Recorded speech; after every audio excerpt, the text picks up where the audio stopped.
مهاجران را امتحانی نو در پیش است. برای به دست آوردن شهروندی روسیه خیلی ضروری لازم است. مهاجرانی را که در دل آرزوی دریافت شهروندی روسیه را میپرورند یک مشکل نو در انتظار است. آنها برای دریافت حق اقامت و بدن شهروندی باید خیلی ضروری داشته باشند. این پیشنهاد والنتینا ماتوینکا رئیس شورای فدراسیای روسیه است که اخیراً در یک همایش در مسکو صدا داد. منصبدار ولامقام روس اظهار امید کرد که به قانون درباره شهروندی روسیه دو بند اضافه می شود: داشتن خلهای ضروری از سوی داوطلب و سوگند صداقت بر روسیه. آنهایی که شهروندی روسیه را می گیرند باید به کشور و تاریخ و ارزش‌های فرهنگی آن ارج گذارند و صداقت خود را طوری که در امریکا و کشورهای اروپایی رایج است با یاد کردن قسم ابراز نماید، گفته است ماتوینکا. خدمات فدرالی مهاجرت روسیه هم از راهاندازی نظام بل یا خل برای گرفتن اجازه اقامت و شهروندی در روسیه پشتیبانی کرده است.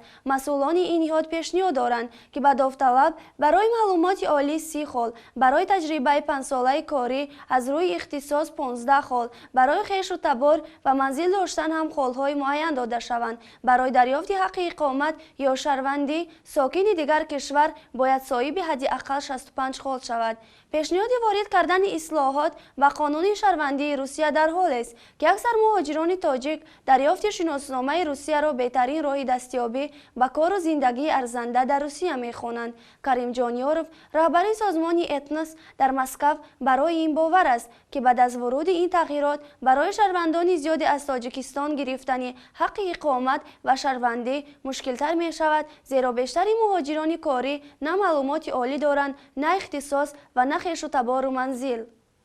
آن قانون‌هایی که حاضر روسیه می‌خواهد که نسبت گرفتن شهروندی جاری کند، از یک طرف خوب است که در دولت‌های اروپا و اینچنین در تمام دولت‌های دنیا چنین قانون‌ها وجود دارند، ولی از دیگر طرف گیریم برای مهاجران، خصوصا مهاجران تاجیک، این یک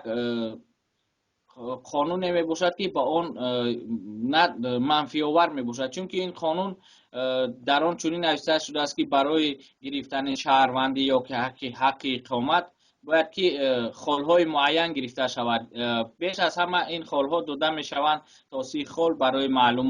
معلومات عالی و این چنین داشتن خانه و در یا خشت تبار در روسیه و این چنین از روی اختصاص کار کردن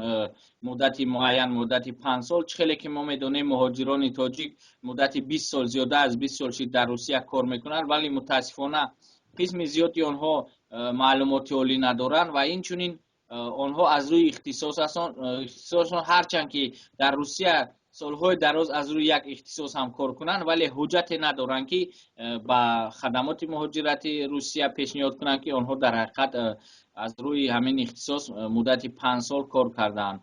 برای گرفتن شهروندی یا حق اقامت حدود 65 خل در کار می شود که این برای مهاجران تاجیک عموما گفته می شود که برای 90% است این گرفتن این تماما گفتن ممکن است آنها این خلها را گرفتن نمیتوانند، چون که ما سالهای اخیر دیده شدیم که مردم زیادی به مهاجرت می آیند و از قفای خواندن هم نیستند، در اینجا خانه و در هم ندارند. این باز گفتنی هستم که شاید که شهروندان تاجیک صاحب این شهروندی یا که حق اقامت شوند، ولی این باز یک راهی پولکارکنی از طرف خدمات مهاجرت روسیه و از طرف شخصان بین رو می شود.